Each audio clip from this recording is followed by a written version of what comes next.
Around a year ago, if you had more than 100 hours in Dead by Daylight, as a survivor there was an extremely high chance the killer you were going up against would be running the perk Hex Ruin.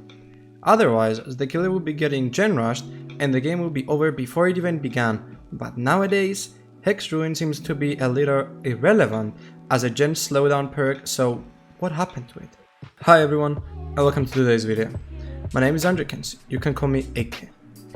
In this video we're going to be talking about Hex Ruin and how it fell from greatness, but we will also be discussing some ideas about how the perk could be slightly buffed or changed to make it an actually great but not OP gen regression perk. So for those who started playing DBD in the recent years, you're probably not familiar with how OG Ruin worked.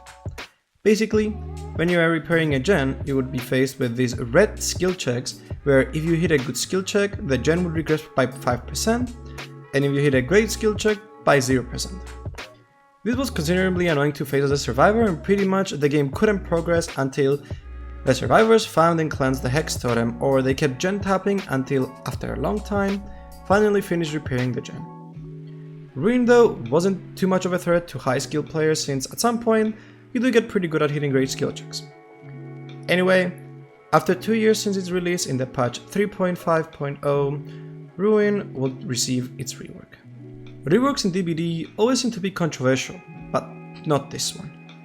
Everyone, give or take, knew that Ruin was so annoying to go against that it just literally ruined survivors games. This rework had nothing to do with skill checks anymore, but it affected the gen directly. When a survivor stopped repairing a generator, that gen would instantly regress in a 200% regression speed. This was awfully strong since killers with high mobility would often just push survivors of his gens constantly, and a gen from 50% will go to 0% in less than a minute. It was still a hex, so it was high risk, high reward, since it could be destroyed in the first 5 seconds of a game. That was until the 4.2.0 patch, where Hex Undying was introduced as one of Blight's teachable perks. But Undying did? At first, every time a hex was cleansed, Undying would transfer that hex to an available Dog Totem, so basically you could have a Ruin with 5 lives.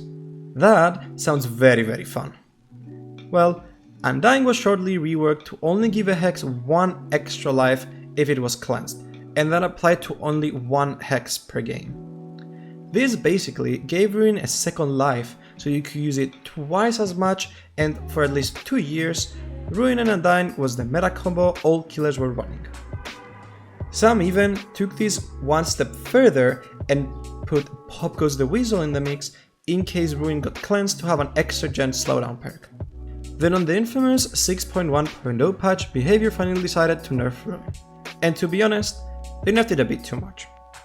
It remained the same, but the regression on the gens is 100% instead of 200%, and Ruin disables when one survivor dies by any means. However, recently in the 7.5.0 patch, the part of Ruin being disabled after a survivor is dead was completely removed, which is a nice thing, but I do not think it impacted the perk too much, since by the time you get a kill, Ruin would have been cleansed anyway.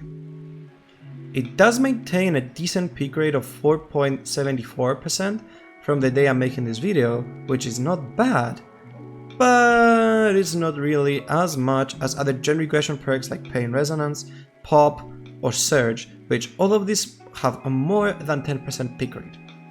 Pain Res and Pop are the 2 most picked killer perks in the entire game. So why is Ruin not as popular anymore? Well, for a few reasons. Firstly, Ruin suffers from the fact that it is a hex perk. After the Hex Totem gets cleansed, Ruin becomes unusable for the rest of the game. Hexers are supposed to be high risk, high reward, but right now, Ruin feels more like a high risk, niche reward. Furthermore, while the passive regression is nice and it gives you more time to have fun and change survivors, it just isn't that good. Base Hit Gen Kick regresses gens for 5% instantly, so in certain situations, you're better off just kicking a gen instead of having Ruin equipped. And lastly, it just gets outshined by other gen regression perks like Pain Resonance, Pop, and Surge, which have really good synergy with each other and can be used in a variety of builds as standalone gen regression perks. And the best part about them, they are low risk, high reward perks. They reward you by just playing the game and hooking survivors. Now coming to my last topic, how would I change Ruin to make it slightly more popular?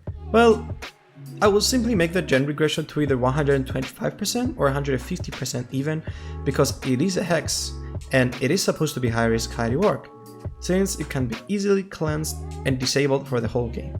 I think that would bring Ruin back, but not in an OP state like it was before, but in a fair, high risk, high reward balance state. To wrap up this video, what do you all think about Ruin in DBD right now? Would you buff it in any way, keep it as is, or even nerf it? Let me know in the comments. My socials, such as my Twitch channel, my TikTok, and my Discord server will all be in the description, and I really want to thank you all for watching this video. As always, I will see you in the next one. Bye bye.